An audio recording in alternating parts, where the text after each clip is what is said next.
ঘটনা সবারই জানা। আওয়ামী লীগ আমলে দখল হয়েছিল ইসলামী ব্যাংক। বিতর্কিত ব্যবসায়ী গ্রুপ এস আলম ব্যাংকটি দখল নিয়েছিল গোয়েন্দা সংস্থার সহায়তায়। কেউ কেউ অবশ্য বলেন এর নেপথ্যে ছিলেন শেখ রেহেনা। গোয়েন্দারা তুলে নিয়ে যান ইসলামী ব্যাংকের ডিরেক্টরদের, তাদের বাধ্য করেন শেয়ার হস্তান্তরে। রাতারাতি পাল্টে যায় দেশের সবচেয়ে বড় ব্যাংকের মালিকানা। 5ই আগস্টের গণ অভ্যুত্থানের মুখে পালিয়ে যান এস আলম গ্রুপের শীর্ষ ব্যক্তিরা। ব্যাংকটিও দখলমুক্ত হয়। তবে ব্যাংকের মূল মালিকরা এখনও তাদের শেয়ার ফিরে পাননি। মালিকানা ফিরে পেতে শিগগিরই আইনি লড়াই শুরু করবেন তারা।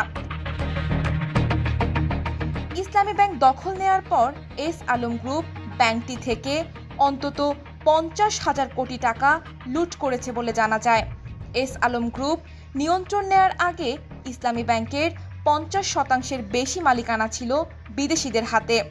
এস আলম গ্রুপ ব্যাংকটি নিয়ন্ত্রণ নেয়ার পর ধীরে ধীরে শেয়ার ছেড়ে দেয় Islamic development bank, IDB, Dubai ইসলামী bank, Islamic investment and corporation Doha, Islamic banking system international holding Luxembourg, Sheikh Ahmed Saleh Jamjoom, Sheikh Fuad Abdul Hamid Al Khatib, Al Rajhi group, কুয়েতের সরকারি bank Kuwait finance house, Saudi company, আরবসাস travel and tourist agency সহ বেশিরভাগ বিদেশি উদ্যোক্তা ও সাধারণ শেয়ারধারী প্রতিষ্ঠান।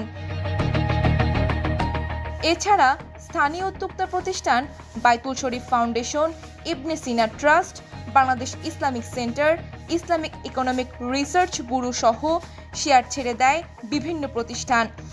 দেশীয় প্রতিষ্ঠানগুলোর মধ্যে জামায়াত সমর্থিত প্রতিষ্ঠান রয়েছে বলে জানা যায়।